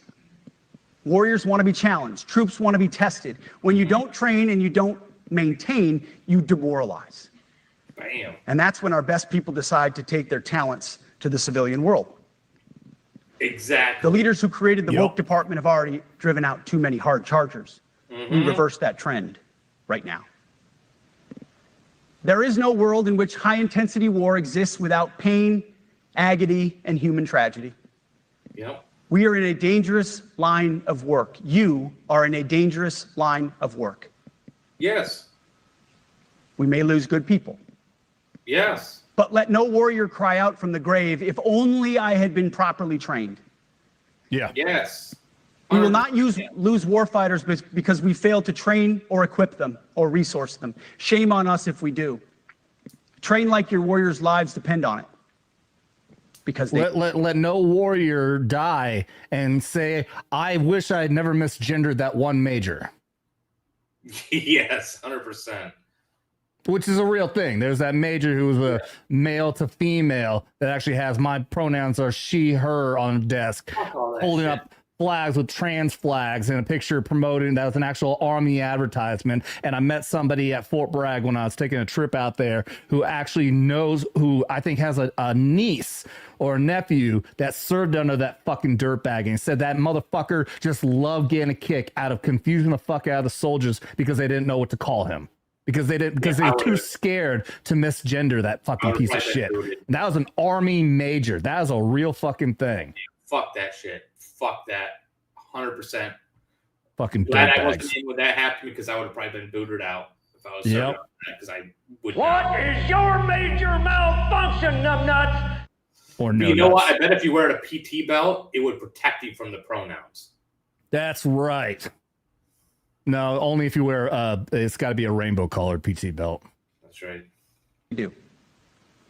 To that point, basic training is being restored to what it should be. Shark attack. Scary, tough, and disciplined. Yes. Good. We're empowering drill sergeants to instill healthy fear in new recruits, ensuring that future warfighters are forged. Yes, they can shark attack, they can toss bunks, they can swear, and yes, they can put their hands on recruits. This does not mean they can be reckless or violate the law, but they can use tried and true methods to motivate. Wow. All right. So we got cussing back, we got tossing the bunks, we got the shark attack. And I wasn't sure if I missed something when he said put hands on troops. I'm like, wait a minute, is this No, like you can't put your hands on troops. But yeah, I mean, obviously you can't punch them or anything, but he's talking about like actually roughing them up a little bit to get their attention. You to put the fear of God in them and think like they're good. I remember one time like turning around. Dude, I just reversed it before you do that. I'm like, I just gotta celebrate, man. That's fucking awesome. Yeah. We're actually bringing our fucking military back again. That's amazing. Well, I remember one time they're doing the bunk turning. They're throwing all the mattresses off and yelling at everybody. And I was just coming out of the bathroom and I turned the corner and here comes a 2x4. I mean, like I could feel the wind of it across my face. And I just missed it. And it was my female drill sergeant who was slamming the 2x4 against the bunk and yelling at us and talking about Jurassic Park and how she is the T-Rex and she was going to eat all of us and tear our body in half like the guy in the toilet did. Jesus Christ, man. And I was like, oh, fuck. And then it was 30 Angry minutes. Cops is hard right now. You're fucking A-Red is. He's fucking tonight. He is fucking tonight. Wayne Rowe, thank you for the $2. Says, for the love of God, give us some more flight hours, Greg. Mm-hmm. I'm not even sure what I that used to means. love like it was flight hours all the time. For those guys who knew, we would have our drinking game rules. That would be a social right there, but I don't have water, so. Appreciate the two. And I do have my bottle. Actually, yeah. If somebody wanted to drop a $20, I do have a bottle of my Army 250th anniversary whiskey here, which I said I'd only do a shot of if I got a $50 super chat. But if you do 20s, I'll take a shot too. Yeah, if we get a 20, I'll take a shot. Let's see. Yeah, I saw Don earlier was saying he doesn't drink anymore, but he smokes. I'm sorry, dude. I don't. Good for you for quitting the drinking. I don't do the puffing though. I don't partake. But better on you. But I know it's much better than drinking alcohol though. New recruits to make them the warriors they need to be. Back to basics at basic as well. Of course, and you know this, basic training is not where mission readiness should end.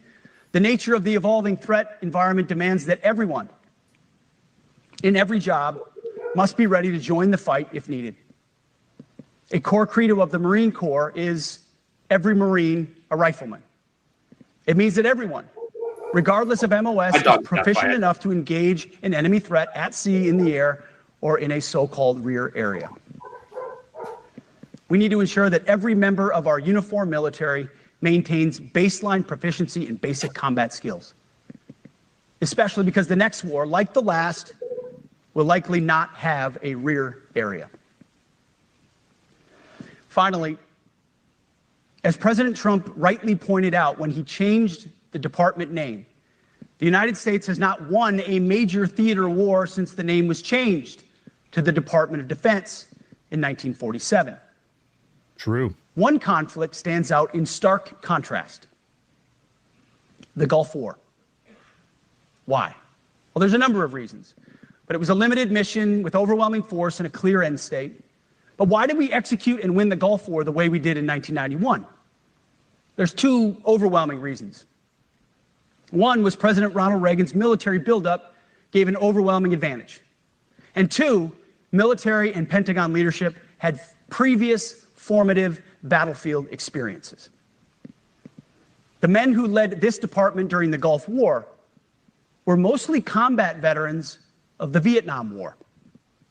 They said never again to mission creep or nebulous end states.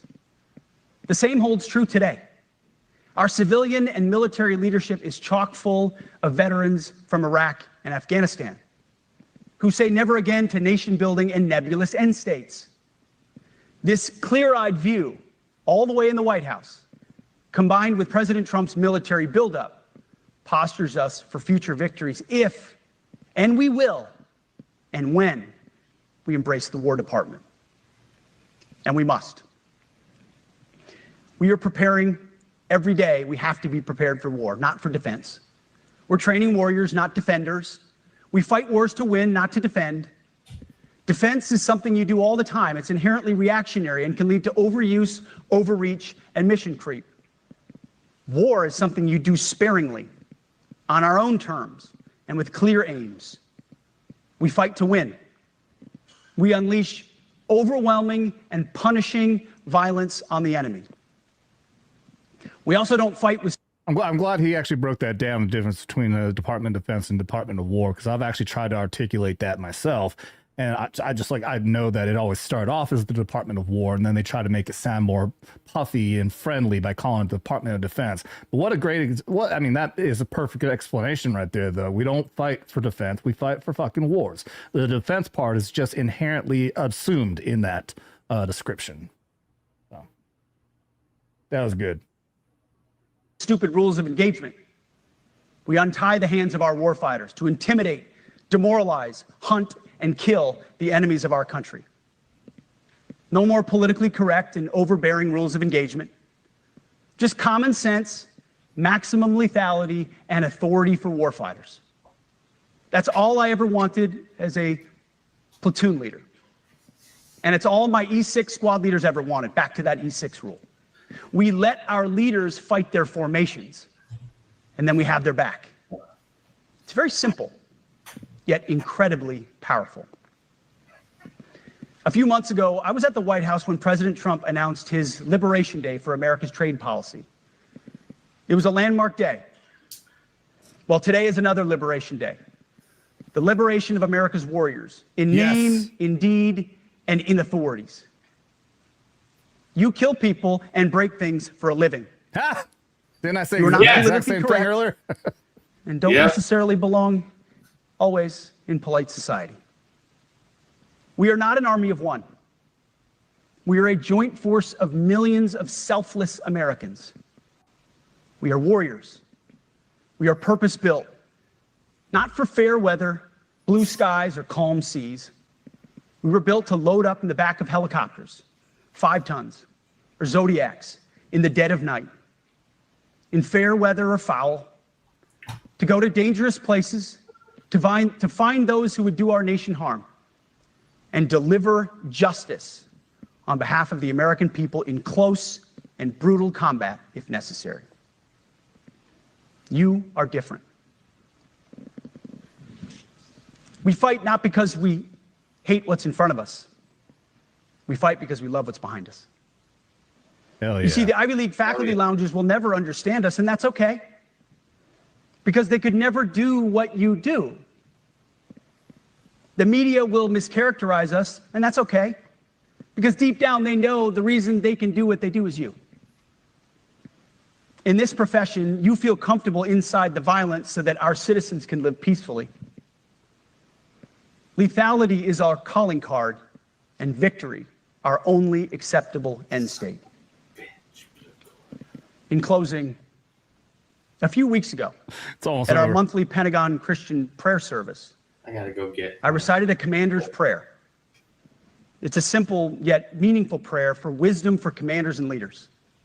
I encourage you to look it up if you've never seen it. But the prayer, it ends like this. And most of all, Lord, please keep my soldiers safe. Lead them, guide them, protect them, watch over them. And as you gave all of yourself for me, help me give all of myself for them. And amen. Amen. I have prayed this prayer many times since I've had the privilege of being your secretary. And I will continue to pray this prayer for each of you as you command and lead our nation's finest. Go forth and do good things, hard things. President Trump has your back, and so do I. And you'll hear from him shortly. Move out and draw fire, because we are the War Department. Godspeed. Hell yeah. Fuck yeah. That God was damn, that was a good ass fucking speech. banger of a speech, man. Fuck yeah. Oh my God. I can't believe Meat's back on the menu, boys. I mean, when have I can't recall any time ever thinking, oh, I'm so proud to serve under this Secretary of Defense. I mean, just If I was in, wow. I'd be so fucking proud right now because that, yeah. I mean, I can think, I know like Donald Rumsfeld was secretary when I went to Iraq first in 2003, and I had to listen to him fucking telling us lies, essentially, bullshitting us about what our Saddam Hussein's forces had. And but damn, man, I mean, you know, the little crime babies in the chat saying he's got puny arms. Again, I wasn't gonna waste my time. I got a video of him working out here. The dude is jacked. Or at least just, I mean, really fit. You know, he's not super muscular, but were I mean, you there's a saying that picture- I gotta go get because of blue cord, I gotta go get my monkey shoulder. Oh, I thought you already were. Yeah, go ahead. We'll do a shot when you get back. I was shutting Barley up because she's deaf. so Okay, all right. I'm just going to recap the video. Go ahead. Okay. Yeah, I mean, to actually take pride in your Secretary of Defense. I mean, the last one we just had, Austin Floyd, I think it was. I mean, they're able to share the picture around all over the place about when he was in China and doing a march along, and he's wearing a mask, sunglasses, and a big plastic visor over his entire face, while he's got these ridiculously huge medals that they gave him hanging out with this gigantic fat gut hanging out. And so, I mean, to have anybody in here and say, oh, look at Hegseth, he just has skinny arms. you have nothing else to work on. I mean, the guy is actually out there a lot, working out with the troops, staying fit, going and pushing for these. I can't remember the military fitness tests or whatever that they're pushing for civilians to work on. This guy is out there actually representing our military in a very strong way with his words, his actions, and his overall confidence of what it is that he does as a true leader. I saw somebody earlier say that he actually got out, he ended his career as a major, as an 04, rather than a captain. So yeah. Dude, Lloyd Austin, I think his name is. I think he was in the military. Somebody correct me on that if I'm wrong, but yeah, Floyd or Lloyd Austin, yeah, fuck that dude. If he was in the military, he's just another woke idiot, another fucking stupid leftist who didn't do anything to actually look out for our troops, but instead just push DEI bullshit that just did nothing but harm our fucking. Oh, that's right, he went AWOL too. That's right, he was gone for like at least 3 days. And did not even tell our commander in chief, the president of the United States, that he was in the hospital, which is an absolute violation. That should have been an absolute firing offense. Yeah, that absolutely should have. But what's not firing offense? Okay, somebody's saying he was in the army. Yeah, I was kind of disgusted by that. I thought that was the case. Blue cord motherfucking devil with a 50. I should have known this would happen. It's my fault. Normally, he's an expensive whore over here. Has to be $100 to do a shot, but I appreciate it. Coming on. And by the way, again, I think I said this on Knife Hands last Thursday. I was thinking about starting to do Tuesday shows as a regular and start calling it Turning Point Tuesday, which, at the very least, I think the thumbnail is pretty cool, saying that this is our military's turning point and just trying to honor Turning Point USA and Charlie Kirk by doing that. So let's get on here, do a 50 and play some videos with this. Blue Cordell for the 50 says my drill sergeant turned a fire ant hill that was the size of a VW Bug into the size of a Cadillac, threw our infantry cord into it. Ooh. You walked in, bent down, picked it up and said a general order and walked out. If you started jumping around, they made you drop it. That's brutal. I'm guessing he must mean that was after they graduated and they get their infantry blue cord that they did that. That is fucking brutal, man. That's some hard shit. You definitely can't. If you earn it. Couldn't do that in the fucking military now. That's for damn sure. All right. Blue cord devil starting things off right with a 50. So he gets this.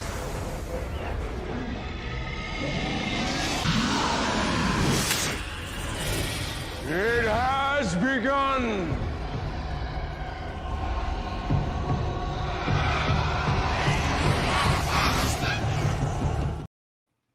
Cheers, blue cord.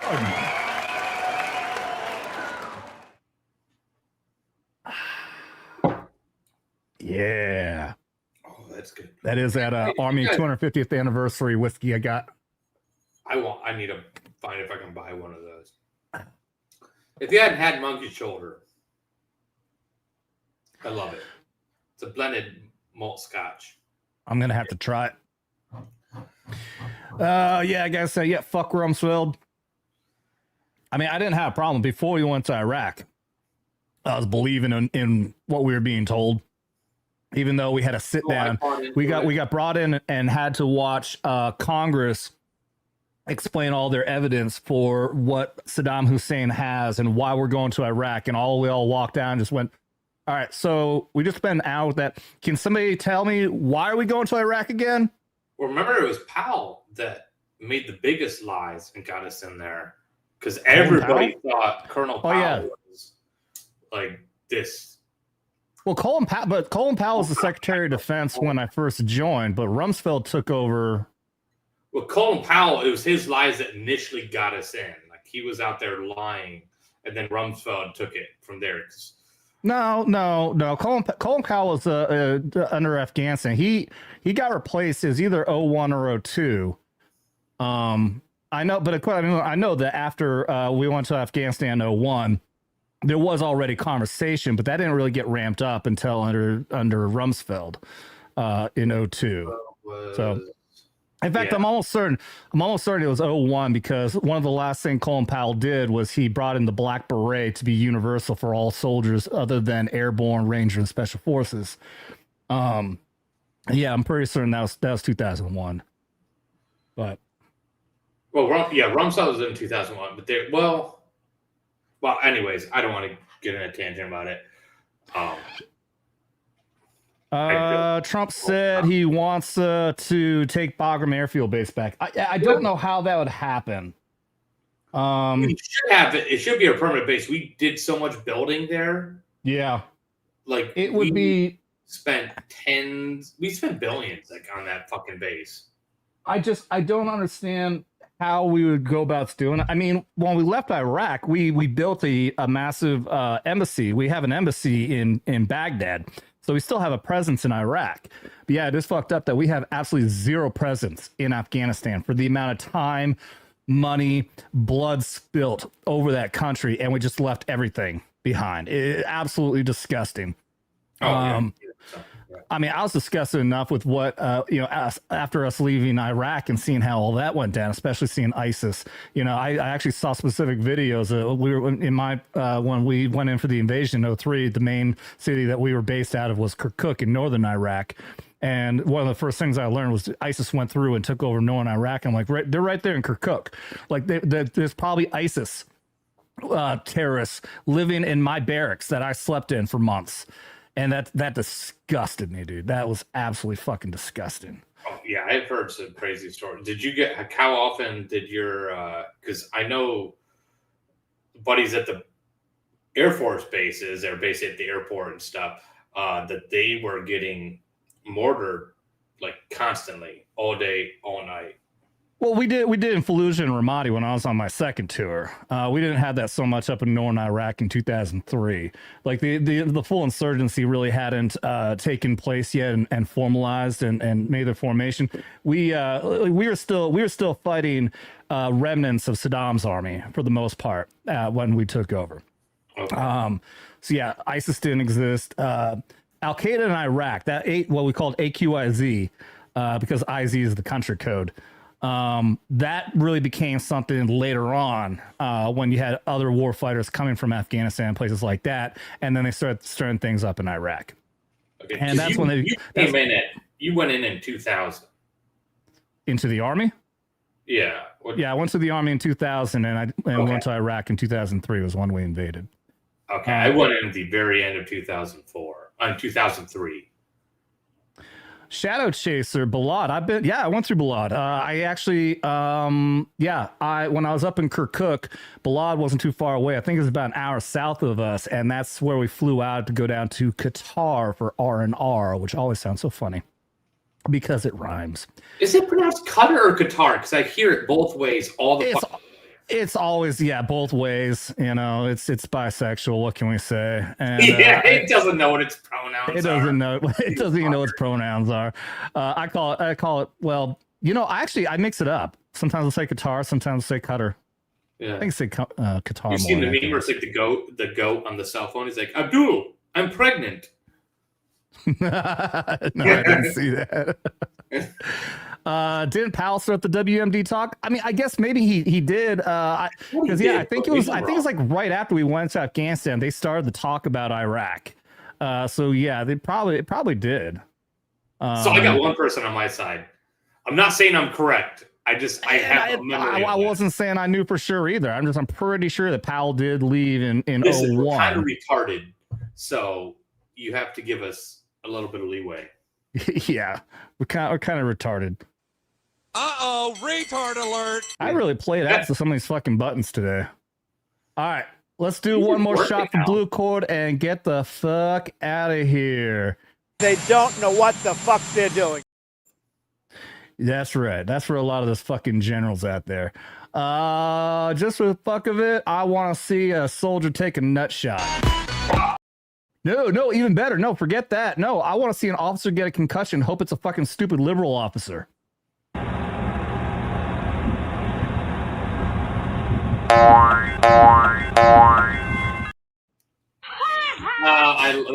It's probably my favorite one.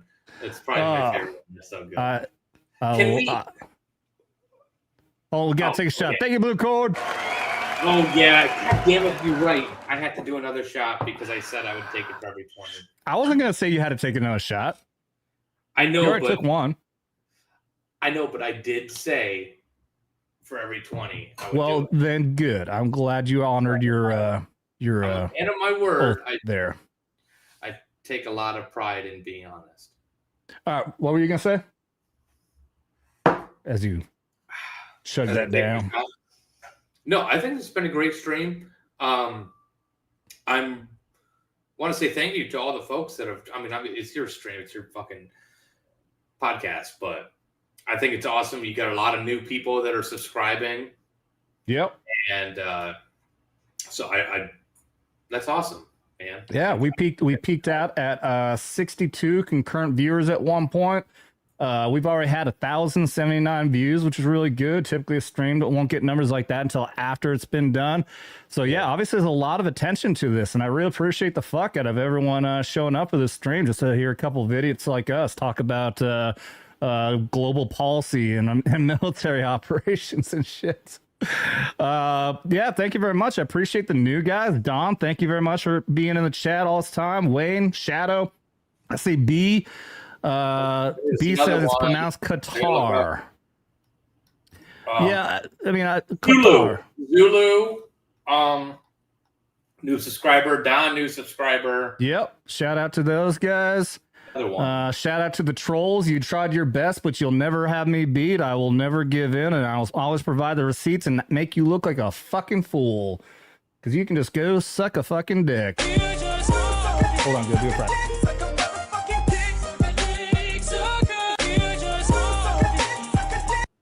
It looks so bad if everyone's saying goodbye and I'm saying suck a dick. When somebody had made a comment that these guys can't do pull-ups, and I will agree with that comment because I cannot do a pull-up. Fuck no, I can't. My fucking fat ass ain't getting up on a fucking pull-up bar. I used to be able to do 25 back in the military days, and I actually, at Keesler Air Force Base, set a record for push-ups, which might not exist anymore, but I did like 96 push-ups. Okay. Let's try to limit old military stories to something that actually sounds interesting there, Greggy. I did 96 push-ups. I can talk about my time doing pull-ups. I don't think anybody gives a rat's ass. All right, Zulu's back in here. Thank you very much for being here, buddy. Everybody, I appreciate the fuck out of all of you. Blue Cord Devil, obviously, with a huge super chat. And somebody else dropped the $2. I appreciate the fuck out of that, too. Remember, guys, also, if you guys check out, I think we might be doing Knife Hands this Thursday. Maybe. I've been very inconsistent with the streams. I might start making Tuesday a regular stream. Best thing you can do is just make sure you ring that bell for notifications whenever we go live, or follow me at Vets Talking on X, Instagram. I always update everybody on those sources too when we're going to do a show. So I appreciate the fuck out of all of you, everybody out there, the super chat, everybody who's commenting, all the lurkers behind, and the amazing moderators as well as needed with all the fucking trolls. I appreciate the fuck out of every single one of you. I love you. Double tap that like and subscribe if you haven't already, and be sure to share us out there with everybody, because you don't got to be a vet to be here at Vets Talking. Just don't get butthurt. You've been warned. Open those arms! Oh, God! Ah!